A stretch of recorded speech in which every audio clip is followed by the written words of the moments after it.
Assalamualaikum warahmatullahi wabarakatuh. Dah sampai negeri Melaka.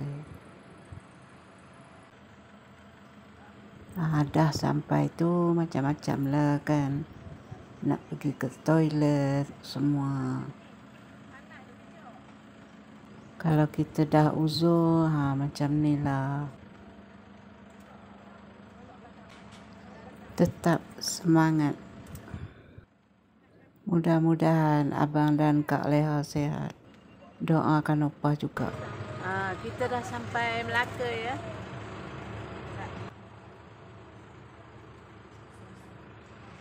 Kalau datang Melaka, try naik Tameng Sari ya.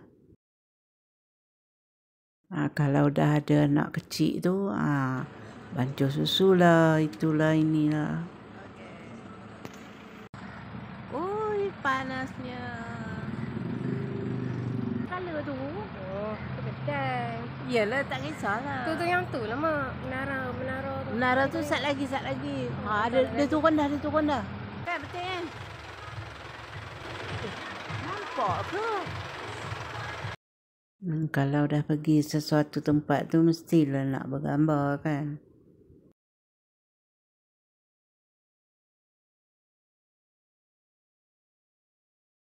Kuih ni viral satu masa tu. Dapat dah.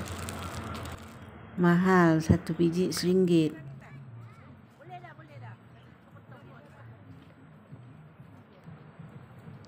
Katanya nak pergi makan tengah hari. Masa ni opah tengah kuat lagi berjalan. Tak jauh boleh lah kan. Kalau jauh tu memang tak larat lah.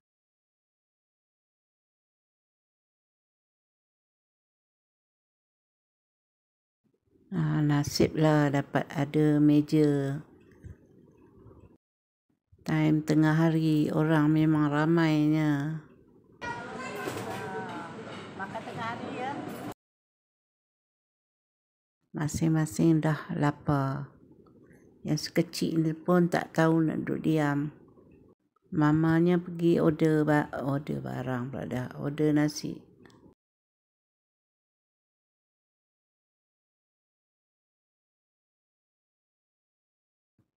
Apa lagi tunggu makan lah.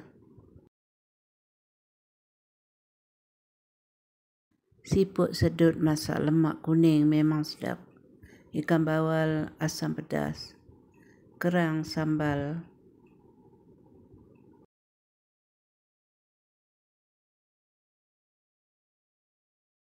Dah habis makan nasi, kita naik beca pula. Macam-macam color ada beca. Dekat Melaka ni memang terkenal dengan beca ni. Satu beca tu harganya RM25, 2 orang. Seronok saja buat kenangan. Opah pun dah biasa naik beca sebelum ni. Yang bestnya naik beca ni ada lagu, macam-macam lagu dia orang pasang. Nak tak nak kena dengar juga lagunya sebab kita dah naik beca tu kan. Pukul 2 petang baru boleh masuk homestay. Homestaynya serba lengkap lah. Tak jauh dari Bandar Melaka. Homestaynya serba lengkap semua ya. Satu malam harganya RM450. Assalamualaikum warahmatullahi wabarakatuh. Jumpa lagi di lain video. Okay, bye. Ada kuih putu piring durian ni, rasa durian. Ini biasa punya. Ini coklat. Ini ada dua-dua Melaka ya.